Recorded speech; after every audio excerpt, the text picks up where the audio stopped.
अस्सलाम वालेकुम। Welcome to my channel billing spot PK. I hope मेरी प्यारी सी यूट्यूब फैमिली बिल्कुल खैरियत से होगी। जैसे ही सर्दियां स्टार्ट होती हैं तो तकरीबन हर घर में ही हलवे और पंजीरियां बनाई जाती हैं। हर एक का मुनफरिद तरीका और मुनफरिद ही जायका होता है। तो आज हम भी बनाएंगे सर्दियों की सौगात मूंग दाल से ताकतवर पंजीरी। बहुत ही मज़ेदार और बहुत ही फ़ायदेमंद ये बनती है। एक भरपूर इम्यूनिटी बूस्टर है और बहुत ही हेल्थ के लिए बेनिफिशियल है। बहुत ही मज़ेदार और बहुत ही फ़ायदेमंद ये मैं अपनी सास माँ की रेसिपी आपसे शेयर करूँगी। रेसिपी अच्छी लगे तो उसको लाइक और शेयर करें और प्लीज़ अगर चैनल पे न्यू है तो इसको सब्सक्राइब करना ना भूलें। तो आ जाएं फिर बनाते हैं मज़ेदार सी रेसिपी। रेसिपी बनाने के लिए मैंने यहाँ पर 1 किलो छिलके वाली मूंग की दाल ली है। इसको हमने वॉश तो नहीं करना, तो इसको हम साफ़ इस तरह से करेंगे कि कोई भी किचन टॉवल या रुमाल ले लेंगे।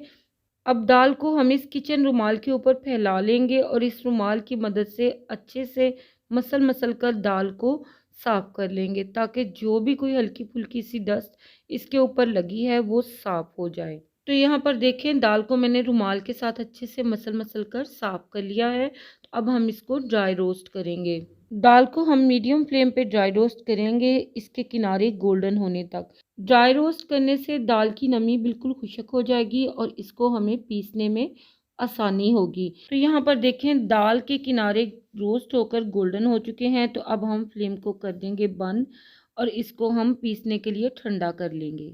अब हमने एक कढ़ाई ले लेनी है और इसमें हमने सारे ड्राई फ्रूट्स को रोस्ट कर लेना है। तो अब हम इसमें सबसे पहले 2 से 3 टेबलस्पून देसी घी के ऐड करेंगे। देसी घी ही हमने लेना है, तेल वगैरह हम इसमें ऐड नहीं करेंगे। अब हम इसमें फ्राई करेंगे 100 ग्राम बादाम, 50 ग्राम काजू, 50 ग्राम अखरोट और 50 ग्राम पिस्ता और 25 ग्राम नारियल शामिल करके हल्का सा ड्राई रोस्ट कर लेंगे। इन ड्राई फ्रूट्स को बस हमने इतना फ्राई करना है कि ये हल्का सा क्रंची फॉर्म में आ जाए। इनका हमने कलर चेंज नहीं करना, बल्कि इनको फ्राई करने का मकसद यही है कि ये हल्के से क्रंची हो जाएं। तो 1 से 2 मिनट के करीब ही हम इनको फ्राई करके निकाल लेंगे। अब हम पैन में फिर से 2 से 3 टेबलस्पून घी के ऐड करेंगे और इसमें फूल मखाने फ्राई करेंगे। ये फूल मखाने वज़न में कुल 50 ग्राम के बराबर हैं और इनको हमने क्रिस्प होने तक फ्राई करना है। मखाने जो हैं ये लो कैलोरी स्नैक्स हैं, ये आपके वेट को मेंटेन रखते हैं। मखाने प्रोटीन का बहुत ही अच्छा सोर्स है। हेल्दी हार्ट के लिए, ब्लड प्रेशर और डायबिटीज़ के लिए बहुत ही ज़बरदस्त ये स्नैक्स हैं।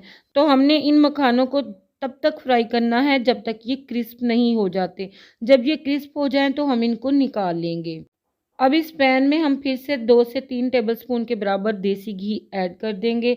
अब मैं इसमें हाफ कप के बराबर गूंद ऐड कर दूंगी। कुल मैंने 100 ग्राम के बराबर गूंद ली है, जिसको मैं 2 बैचेस में फ्राई करूंगी। घी को हमने प्रॉपर गर्म करना है, फिर हम इसमें गूंद ऐड कर देंगे और मीडियम टू हाई फ्लेम पर मसलसल चलाते हुए हमने इसको फ्राई कर लेना है। जैसे जैसे ये फ्राई होगी ये बिल्कुल मोतियों की तरह और पफ़ी होती जाएगी। गोंद हमारी इम्यूनिटी को स्ट्रॉन्ग करता है, हार्ट स्ट्रोक से बचाता है और ये हमारी हड्डियों के लिए बेहद मुफीद है। हड्डियों के गूदे को बढ़ाता है, लिहाजा इसका इस्तेमाल हमें ज़रूर करना चाहिए। अब 2 से 3 टेबलस्पून घी के ऐड करके हम किशमिश को फ्राई करेंगे। तो यहाँ पर मैंने 50 ग्राम के बराबर किशमिश ली है और इसको हम बस 1.5 से 2 मिनट के लिए मीडियम फ्लेम पे फ्राई कर लेंगे। आप देखेंगे कि इतने टाइम में ही ये बहुत ही ज़बरदस्त तरीके की फूल जाएंगी। तो बस हमने इनको इतना ही फ्राई करके निकाल लेना है। जो भी ड्राई फ्रूट्स आपके पास अवेलेबल हैं आप इनका यूज़ कर सकते हो और इनकी मिकदार को भी आप कम या ज़्यादा कर सकते हो। जो आपके पास अवेल नहीं आप इनको स्किप कर सकते हो। फ्राई किए हुए मखाने और गूंद की लुक आप देखो कि फ्राई होने के बाद बिल्कुल इस तरह से क्रंची और क्रिस्पी होने चाहिए। तो यहाँ पर अब दाल को भूनने के लिए घी को पैन में ऐड कर देंगे। कुल मैंने 400 ग्राम के बराबर घी का इस्तेमाल किया है। इसी में से घी लेकर मैंने नट्स को भी फ्राई किया था। बाकी का बचा हुआ सारे का सारा घी हम इस कढ़ाई में ऐड कर देंगे। साथ ही अब हम इस घी में पिसी हुई दाल शामिल कर देंगे, जिसको मैंने ठंडा करके इसका फाइन पाउडर बना लिया था।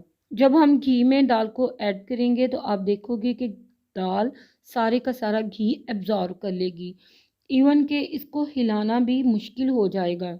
इसको हमने कमर कस के बस नॉन स्टॉप हिलाते जाना है और लो मीडियम फ्लेम पे इसकी भुनाई करनी है। हमने इसको इतना भूनना है कि इसका कलर सब्ज़ से सुनहरा गोल्डन हो जाए।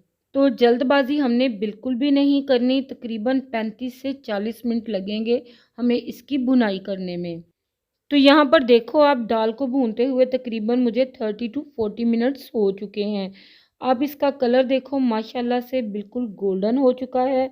घी इसका सेपरेट हो गया है और बड़ी प्यारी सूंधी सूंधी सी खुशबू इसमें से आ रही है। लास्ट में अब हम इसमें ऐड करेंगे 50 ग्राम के बराबर चार मगज और 50 ग्राम के बराबर ही इसमें मैं सफ़ेद तिल ऐड कर दूंगी। इनको मैंने सेपरेटली फ्राई नहीं किया बल्कि इनको दाल के साथ ही हम फ्राई करेंगे। जब ये दोनों चीज़ें हल्की सी गोल्डन हो जाएं तो हम फ्लेम को बंद कर देंगे, क्योंकि हमारी दाल की भुनाई बड़े अच्छे से हो चुकी है। फ्लेम बंद करने के बाद हम इसमें किशमिश ऐड कर देंगे और गूंद और मखानों को हम फाइन पीस लेंगे और फाइन पीस कर ही इनका पाउडर हम इसमें ऐड करेंगे। बाकी के ड्राई फ्रूट्स को मैंने मोटा मोटा सा क्रश कर लिया है। इनको हम दाल के अंदर शामिल करके अच्छे से मिक्स कर लेंगे।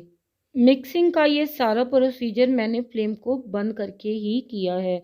अब लास्ट में हम इसमें मीठा ऐड करेंगे। तो चीनी को मैंने फाइन पाउडर बनाकर इसमें ऐड किया है और ये तकरीबन 400 ग्राम के बराबर चीनी है। आप जितना मीठा पसंद करते हो कम या ज़्यादा अपने टेस्ट के अकॉर्डिंग इसमें ऐड कर सकते हो। आप चाहो तो आप इसमें गुड़ का इस्तेमाल भी कर सकते हो। अब हम इन सब चीज़ों को मिक्स कर लेंगे।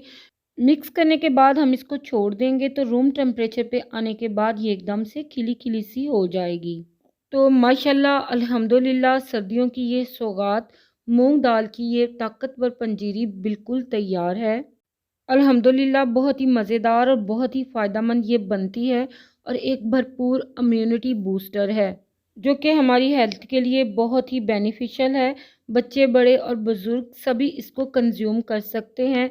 सभी के लिए इसमें बेहतरीन फ़ायदे हैं। जो भी ड्राई फ्रूट्स हमने इसमें यूज़ किए हैं इन सब के अपने अपने बहुत ही फ़ायदे हैं। न्यू मॉम के लिए तो ये एक बहुत ही ज़बरदस्त रेमेडी है। आप इसको स्टोर कर सकते हैं किसी भी एयर टाइट कंटेनर में तकरीबन 2 से 3 माह के लिए और पूरा विंटर सीज़न इसको एंजॉय कर सकते हैं। ये एक इम्यूनिटी बूस्टर है। ये हमारी बोन्स को स्ट्रॉन्ग करने में बहुत ही हेल्पफुल साबित होती है। हमारी याददाश्त के लिए भी बहुत ही बेहतरीन है, स्ट्रॉन्ग करती है हमारी याददाश्त को। पंजीरी हमारे जिस्म को गर्माहट बख्शती है, तो लिहाजा इसका इस्तेमाल हमें सर्दियों में लाजमी करना चाहिए। हम सर्दी से बच सकते हैं। खांसी नज़ला ज़ुकाम जैसी बीमारियों से हमें ये महफूज रखती है। मैंने अपनी अम्मी सास की ये रेसिपी आप लोगों के साथ शेयर की है, तो मुझे पूरी उम्मीद है कि आपको ये रेसिपी ज़रूर पसंद आई होगी। रेसिपी अच्छी लगे तो इसको फ्रेंड्स के साथ, फैमिली मेम्बर्स के साथ शेयर करें और अगर चैनल पे नए हैं तो मेरे चैनल को सब्सक्राइब करना ना भूलें। नेक्स्ट वीडियो के लिए मुझे इजाज़त दीजिएगा। अल्लाह हाफिज़।